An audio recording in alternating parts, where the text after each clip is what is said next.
Greetings. Welcome to the Mrs. R Relevant podcast. Mrs. R Relevant is your daily draft podcast. During the college football season, we will highlight draftable players which match up against each other. Our goal is to cover draftables.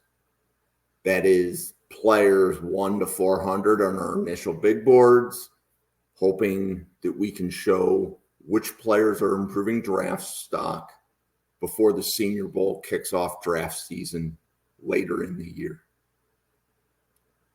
Couple of disclaimers. The players being discussed have not declared for the draft, and draft boards at this point of the process are in constant fluctuation.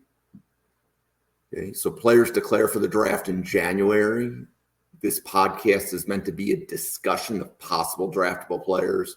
It is not a declaration that any player discussed has declared for the draft or will declare for the draft. This is just meant to be a discussion. So the first game that we are going to cover on our initial podcast is Penn State at West Virginia, week 1, 2024.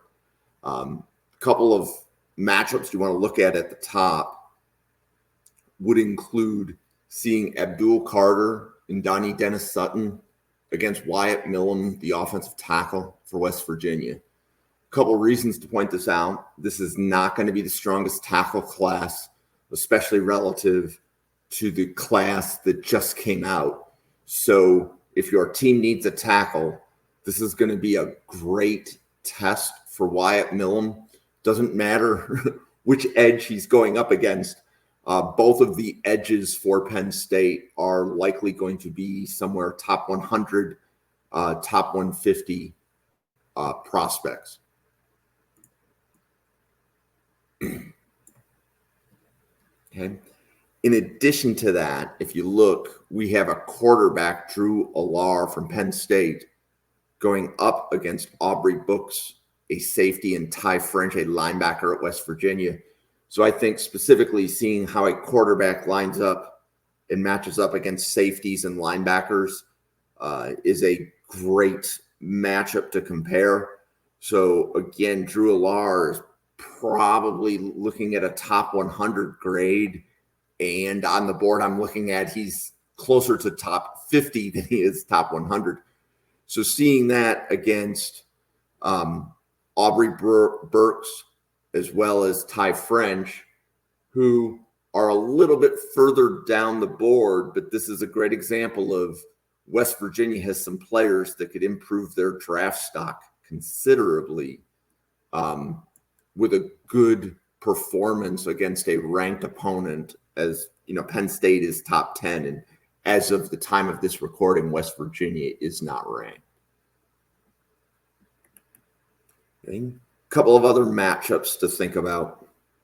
So again, Nick Singleton, a running back from Penn State, going up against the same linebacker and safety, Aubrey Brooks, Ty French. That would be a good matchup. And then if we flip it around and you look at the offensive side of West Virginia, so Jaden Bray, right now his grade on the board I'm looking at is just outside of being draftable. But if you consider that on a typical draft, we're going to draft 262 players.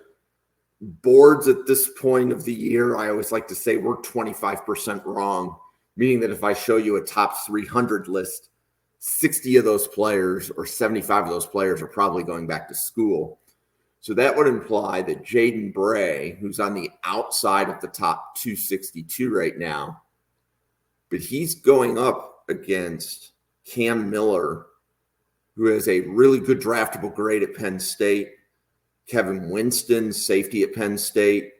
That's a good matchup to pay attention to. Okay. Lastly, we have some defensive backs at West Virginia as well. So if we look at Jacoby Spells and Montrell Miller, okay, we have a couple of corners. And then the wide receivers at Penn State, right now, those grades probably are not draftable. So their rankings are pretty far down. But again, looking for a wide receiver from Penn State if they emerge. So we're showing 4 wide receivers towards the bottom of the Penn State draft board there, but there's a couple of corners at West Virginia, and this is really just going to be a benchmark. Out of those 6 players, Jacoby Spells, Montrell Miller, the corners at West Virginia, to the 4 wide receivers, Caden Saunders, Dante Cephas, Keandre Lambert-Smith, and Julian Fleming at Penn State. Out of those 6 players, 1 could emerge as stock moving up, for example, with a good performance or positive matchup. So our goal is to just talk about the players, talk about the matchups. It's kind of a unique, let's say, college football discussion format. This is our initial Mrs. R Relevant podcast. So this is episode 1 for week 1, 2024. And we will be dropping a podcast daily on different college football matchups. So a couple of reminders. My name is Jim. You can follow me on X at NFL Draft Fanatic. There is no I in Fanatic, specifically on my Twitter handle. Okay. NFL Draft Fanatics is the home of the only interactive mock draft simulator where the fans rate the players and the fans control the big board. So as mock draft season kicks off in November and December, reminder that there are a lot of mock draft simulators. At NFL Draft Fanatics, our simulator is interactive. That means as fans pick players, they will move up the board, and the players you don't pick move down the board. So fans control the player boards. And Mrs. R Relevant, remember, draft day can be every day if you have the right attitude. So my name is Jim. Thank you for listening. I hope you have a great day.